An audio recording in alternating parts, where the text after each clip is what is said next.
Welcome. Welcome to another episode of the NexGen show.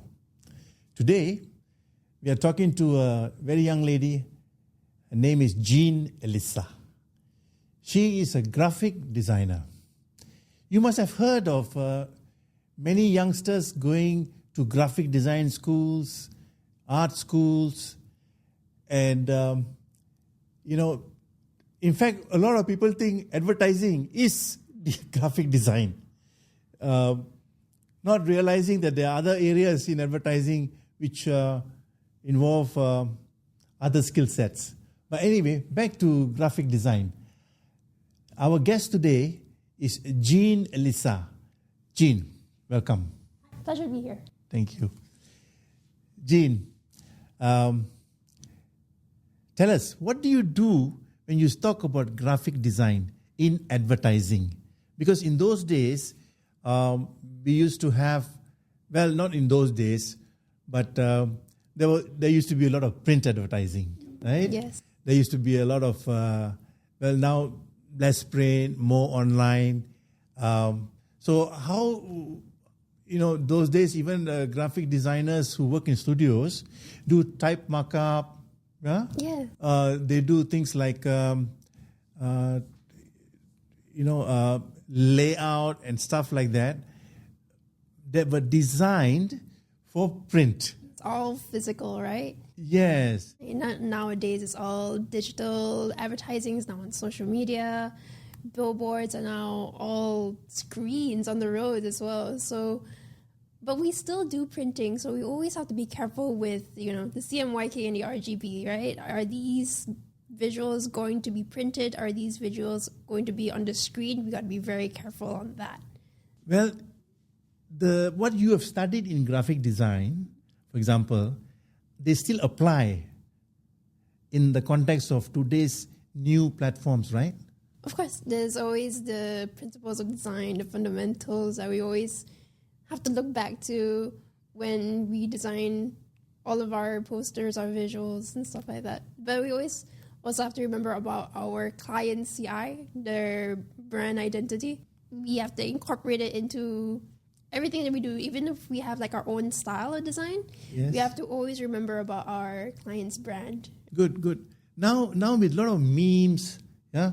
There are companies that actually can manufacture these designs and sell it for a dime, online. Do you feel that as a graphic designer that your job would be obsolete? Oh, of course not, because memes need to have some kind of design to it as well, kind of. Right. We have to think about it. We have to think about, memes could be a picture, memes could be a video and stuff like that. So we have to, you still need a designer for, yes. like any campaigns you have as well. Memes are just a small thing and they die really quick.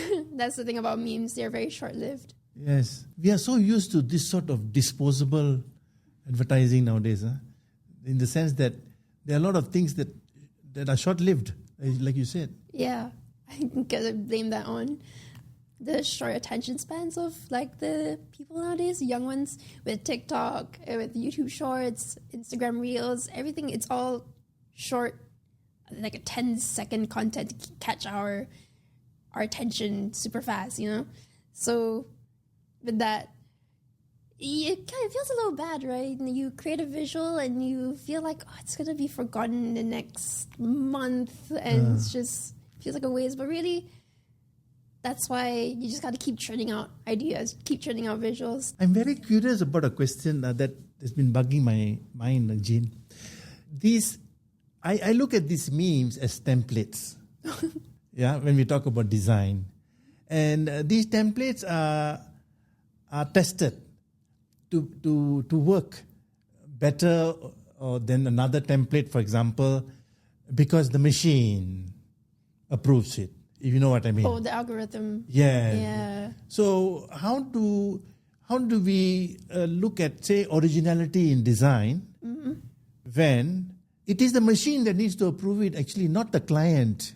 The machine is basically, or otherwise the algorithm is basically playing with the audience as well. So we as designers need to know the trends, right? If the trend is like in time, then the algorithm will go with it, right? If more people see it, then the algorithm would push it up more to be seen more, kind of thing. So of course we still need designers. And designers will always be there to keep updated in the most recent trends, the most recent news, the most recent designs, That's very interesting, because your job is not easy then. You have to observe a lot. Of course, yeah. I come to understand what works and what doesn't work. Yeah, it's because we are talking to the people we want to advertise, right? We want to gain more customers. So we got to see what do they like, If we appeal to what they like, then they'll be more attracted to our brand or to what we have. So, but this is also in teamwork with, our brand team, the brand execs, because they have to communicate this with the clients, tell them what's up and coming, what's the trend nowadays, and why we want to go ahead with this kind of direction in our design, because we want to keep fresh, we don't want to, I don't think brands want to seem old school. Yes, of course. Yeah. Yes. Unless they can do it with taste, properly, then if it's appeal, then go for it. That's a very good word you just mentioned, taste. I mean, to do things in good taste. Yes. Is what I mean. I didn't mean that sedap taste lah. What do you think about typography? Oh, no. Honestly, that was my least favorite subject in university. Yes. I am so grateful that all of the clients that I've worked with have their own typography, their own fonts that I could just use and just say, hey, it's within your brand identity, so I don't have to think about fonts and go through the font or 1001 fonts online and look for something that fits. But typography can be interesting. There's more to typography than what you just said, right? Yeah, of course. There's you can always make your own like the design of the typography. It doesn't have to stick within the font that you find online, right? You could always manipulate it to create like a big branding of it. And I've seen how people do it. But for me, I'm more of the visual. I'm more of the pictures. I understand what you're saying. Many years ago, about 100 years ago, I used to work in McCann Erickson, London. So I was exposed to the subway posters, and also a lot of the print ads. And their attention to detail as far as type is concerned was very inspiring, because that encouraged readability. I suppose those principles still apply today, even if you're doing, say, a digital out of home, or a Facebook ad. It still applies, right? Yeah, because again, short attention span. If your image is just an image, and if you want to tell something, it has to be big, it has to be readable. People have to look at it, and at first glance, oh yeah, this is Subway, right? There's that brand identity. Font has to have a color, it has to have a style, and with that style, you need to have that uniqueness to your brand, and you can't have that uniqueness with just a everyday font you can find online. You need to manipulate it a bit. You need to give it a little bit of character. Yes. Like you said earlier, in good taste. In good taste, exactly. You have to find your brand's taste and give it to your font. So now, on a normal day, what do you do when you go to work? Basically, a lot of things. There could be posters, bunchings, DOHs, little storyboards for social media. Sometimes, there's like GDNs that we have to prepare for. And now, there's so many different platforms that our clients are on. We have to take account of all the different sizes. So with one key visual for a campaign or maybe a package that our client is providing, we have to adapt it to all these different platforms. You know, what's the file size that has to be? What kind of file does it have to be? A PNG, a JPEG? We have to keep up with all of that.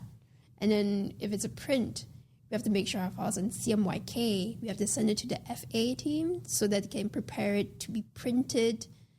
All the little technicalities of it. So that's what I have to keep in mind with. You sound like you enjoy what you're doing. I like the challenge. I like how to say. It's weird, but I like little rules here and there. You know, I like. I think it stems from me playing strategy games. Right. Yeah, I'm a online gamer. So when you play like maybe even board games, you have like a set of rule lists, and I love it to refer back to the rule list. You know, what can you do? What can't you do? You know, and then that's the fun of it, of going around problem solving. You know, that's why I like this little challenge of like, oh, remember in this for the GDN we have to be in this size, this file size, and all that. And I just like structure in that way as well. Good. I want to show you a picture of a design for Michael Cera, and tell me what you think about it. Okay. Yeah? All right. Okay. I actually know this campaign, and I'm a big fan of it. I remember it's actually it was the CeraVe campaign for the Super Bowl. CeraVe is like a moisturizing cream, right? And they've existed for a long time, and then it's only before the Super Bowl happened, I think they planted like a little hints of how like maybe this actor, this like adored actor Michael Cera, could actually be he produces these creams. So they kind of create that little hype in the beginning before Super Bowl, and then once Super Bowl hits, they show the ad where Michael Cera is holding the cream and says, "I created this." In the end, it shows that he's actually in front of a board of directors, maybe, and from CeraVe, and saying, "I think it's just a good idea that people think that I create this cream because my name is Michael Cera and your product's name is CeraVe." It's a very fun, creative way of and a fun coincidence that your product's name is CeraVe and you have an actor named Michael Cera. You know, it's these little weird coincidences that you really got to take opportunity, you know, and kind of appeal to more of the masses, you know, because I'm rambling so much. I'm sorry. Michael okay. Cera, yeah, because I'm also a big fan of Michael Cera, as Okay. an actor, because his type of character is like a dork. Mm-mm. He's like a dorky nerd, you know. So when you bring him to your ads, then you appeal to the people, to the dorky nerds out there as well. So yeah, That's great. Very interesting. Jean, can I ask you, where do you see yourself, say, about 3 years' time, from where you are at the moment as a graphic designer? honestly, aside from graphic designing, I also love video editing, video production. So I actually do hope to find myself in a production house as well. Yeah. I like to be like a jack of all trades a little bit. You know, for Adobe, I know how to use Photoshop, Illustrator, and hopefully After Effects and Premiere Pro. I'm already dabbling into it as well. So in 3 years' time, I hope to be creating these advertisement campaigns in terms of like video editing. So you're veering more towards production side, not looking at, say, art direction role? Maybe. Maybe. Because honestly, I came into this working life not sure of where to go. Yeah, that's how I kind of stumbled into advertising, right? How did you stumble into it? It's during when I had to look for an internship for my semester. I actually applied to a multitude of like studios. Yes. And as well as game studios. But they took, and this was during like towards the end of COVID as well. So that at that time, a lot of companies were not hiring, as well as just like small interns. They're not going to hire. They're struggling. So when I sent my email to all these studios, it took them about like a month or two to get back to me to tell me that I'm sorry, we're not accepting any applications right now. And it's only through a WhatsApp group, the internship WhatsApp group, where all the intern students are in. One of them sent a message saying they had been accepted in this agency and they're looking for more interns. And I thought, I'm reaching the deadline of like finding my internship. I've been getting rejections left, right, center. I'm just gonna try my luck here. I just gotta get something. And that's how I stumbled into advertising, literally. Yeah. How was your first interview? Oh, Was it online or face-to-face? It was online because this is during COVID, right? So everything online on Teams. I think they were just starting to adapt the hybrid work schedule. So my bosses who interviewed me were very nice. They basically had already accepted me at that point. They just wanted to know what kind of person I am and what do I excel in. So it was very relaxed. Excellent. Well, I'm very happy that you are working, even though this is only 1 or 2 years that you've been in the business. We wish you well moving forward as you grow and learn. We hope that you will also find inspiration, Jean, with the leaders in your company, in your space, who will accelerate your growth and you become famous also. Get your share of awards also. Yes. Yeah. Hopefully, I'm hoping to get at least 1 or 2 awards. And get more money also. Yeah. Okay. Thank you, Jean. Thank you for having me here. Yes. On that note, ladies and gentlemen, we've come to the end of another episode of NexGen. That was Jean Elliessa. All the best.